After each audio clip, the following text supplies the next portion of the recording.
Well, this is Eduardo again, this time talking to I'm Victor. Victor. Yes. And you're part of this little rainbow family group that I ran into here. Yep, I'm one of those guys. So how'd you get here? Well, I met up with this crew in South Dakota at the Rainbow Nationals this year. We've been on the road ever since. Now we're on our way to the Washington Regional at the end of this month. So when were the Rainbow Nationals? In July? No, they were, the Nationals, yes. They I think July 4th. Isn't that the weekend they normally have the Nationals? The 4th was the major day of it. Right. It started on the 1st, but the 4th was like the highlight of the whole thing. How would you describe a rainbow gathering? Well, you ever put a lot of stuff in a pot to cook for dinner, didn't really know exactly what it was, but you knew you put it all together and it tasted good at the end? It's kind of like that. It's a melting pot of people and cultures and ideas and philosophies and all that good stuff. Like, I'm a good example of it. A lot of people in it are along your more hippie line. So I grew out of the gutter punk scene in Memphis. And one of the cool things about the Rainbow family is that they're accepting of all people. What is the gutter pond scene? The gutter punk scene is really exactly what it sounds like. It's a branch off of the, more harder core punk scenes in the bigger cities. They're one of the first original traveling crews that went across America other than the hippies. And now, today it's kind of like a mix between the two. So how did you get here? This particular spot? Well, just involved with the Rainbow family and that whole... Well, 2 years ago I went to my first one. I went to Acola. It was my first gathering. And then after that I went to Ocala. And then after that there was a regional in East Tennessee I went to. And that was my last one for a while. And then I met up with Rails earlier this year and we went to one in California in the El Dorado National Forest. And then from that one, we went to one not even 10 miles from where we're at right now, really? In this same national forest. And then we went to nationals, and now we're on our way to the next one. So you say you came from the, what is it, the gutter pond? Yeah, it's... How did you get involved in that? Location. Yeah, and I started off in Memphis traveling, and that's the majority of the travelers that come through there. How old were you when you started traveling? I was 20. Okay. Yeah. So tell me a little bit about your earlier life. Like what led you to even consider... Well, way before I was ever a traveler, per se, I was a DJ. Okay. I would hop from city to cities doing shows and house parties and that cool stuff. And then after a while, I started meeting more and more travelers. And I'd already been used to living on the roads and having to hop from cities. And about 5 years ago, I had a show in Atlanta I was on my way to. And just kind of never went to it. Just stayed on the road and been going ever since. And how old are you now? I'm 25 now. So that was like 5 years ago. Yeah. Wow. So you've been on the road for 5 years, bro. Yep. You don't look any the worse for wear. It comes and goes. Yeah? Some days I look pretty bad. Some days I look bright and happy. Uh-huh. That's kind of like life anywhere, right? Oh, yeah. Yeah. You never know in the morning when you get up what kind of a day it's going to be. Oh, yeah. That's true in any group. Yeah. What are your plans from here? Well, from here, I'm probably going to be splitting off with the group.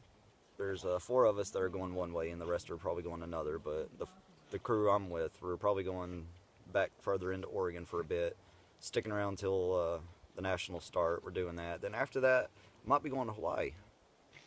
Really? Yes. Nice. Where in Hawaii? I don't know yet. Probably just around the main island for a while. Okay.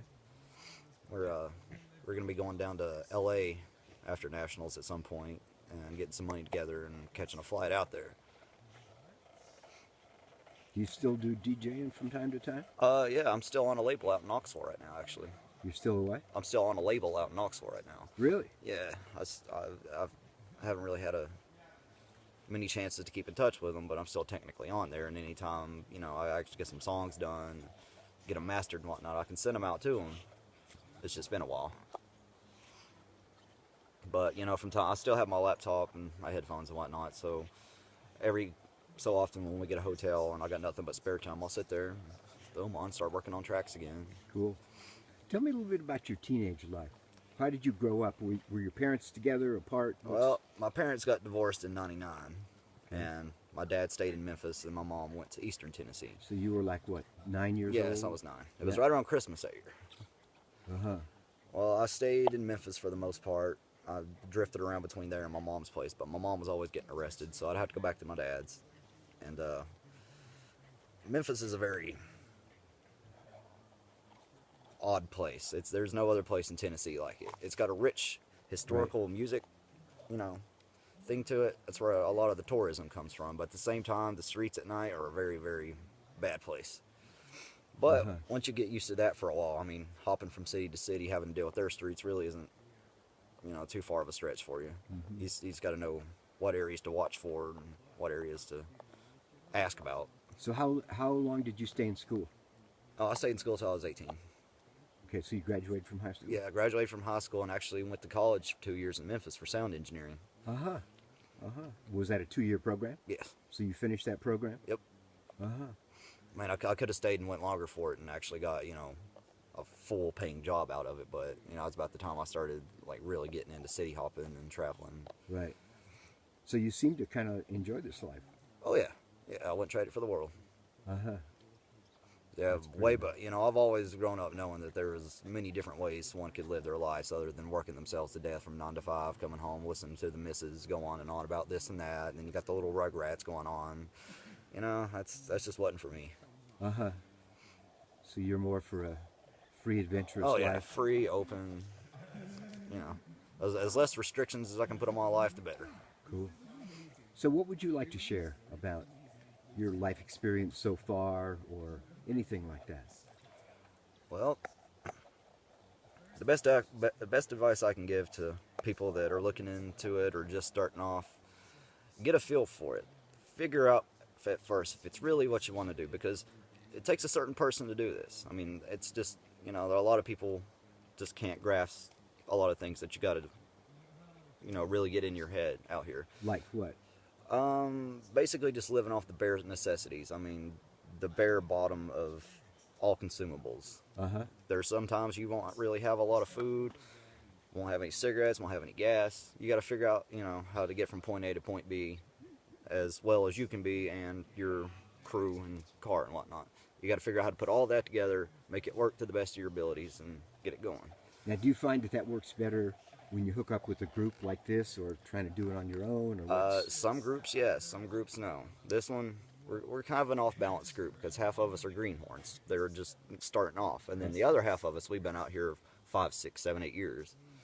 So the ones of us with more experience than the others, we've been the ones that's kind of been, you know, the backbone of the crew here. Right. So some of the younger kids are just they're watching and picking up on it. And at first we were all kind of unsure how it worked, but now looking back on it, you know, they've learned a lot, and I'm sure they've had fun. Yeah. They've learned a lot this year. Nice. Anything else you want to share with this listening audience? Well, guys, live life free. Take chances, learn things, meet new people. There's a whole bright, big world out there. Don't stay in one area. There's a lot to see out there. Very good. Well, thank you. Thank you. Yeah, man.